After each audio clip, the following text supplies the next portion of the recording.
Hi everyone, welcome to today's daily blog, and as we bring chapter 3 of Philip Yancey's work to a close, entitled Who Are We?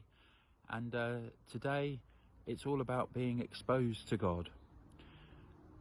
Prayer is a remarkable gift because one of the things it does is it not only seeks to enable us to build a relationship with God, it also holds up a very strong mirror to ourselves. And that mirror is full of who we really are, behind the veneer, behind the mask. And we've been looking at that as we've journeyed through this chapter together. I love a particular quote that Philip Yancey uses in his work. He says, "Prayer invites me to lower my defences and present the real self that no other person fully knows to a God who already knows."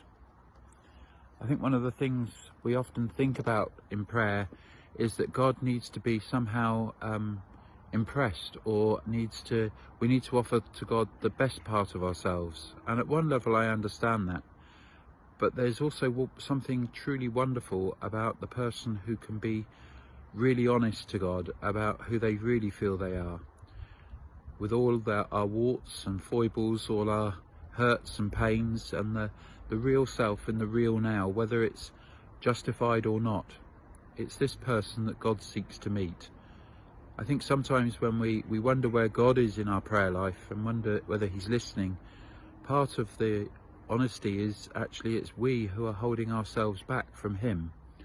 And his greatest desire, and the thing that hurts his heart the most, is that we choose to hide from him when we're thinking he's hiding from us.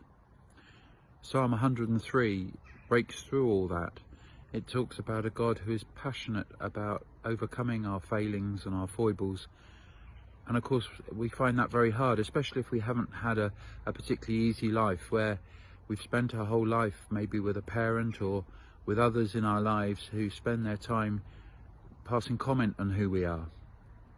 We forget that what God offers us is truly unconditional love, and he just yearns for us to be able to come and be in his presence and let him love us. This goes to the heart of an experience I remember years ago, when there was an amazing lady. She had a very, very hard life, with all its great hurts and pains, and she used to come to morning prayer occasionally midweek. And after we would share the sort of formal part of the prayers, there would be a time of open prayer, and she'd be just so honest, down to earth, warts and all, in front of God. It was a delight to God. It was a delight to those of us who were there, because we were in the presence of somebody who really just presented who they truly were to God. And it was refreshing and inspiring all at the same time. And this is what God seeks in each one of us. Not perfection, but real honesty and presence. In the language of counselling, it's called congruence, in other words, being fully present.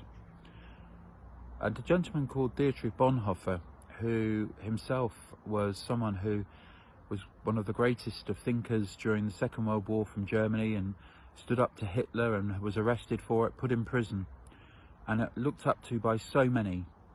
He also had many doubts within himself, and he was able to capture both of these, both the person that other people saw him as and also the person he felt himself to be, in his great poem called Who Am I? And I just want to leave us with it today as perhaps an inspiration to each one of us to be truly exposed in our prayer to God. And this is his poem. Who am I? They often tell me, as I step from my cell's confinement, calmly, cheerfully, firmly, like a squire from his country house. Who am I? They often tell me, for I used to speak to my warders freely and friendly and clearly, as though it were mine to command. Who am I? They also tell me, I bore the days of misfortune equably, smilingly, proudly, like one accustomed to winning. Am I then really that which others tell of me?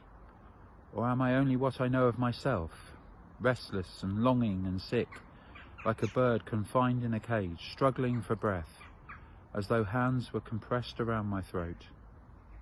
yearning for colour, for flowers, for the voices of birds, thirsting for words of kindness, for neighbourliness, tossing in expectations of great events, and yet powerlessly trembling for friends at an infinite distance, weary and empty of praying, at thinking, at making, faint and ready to say farewell to it all.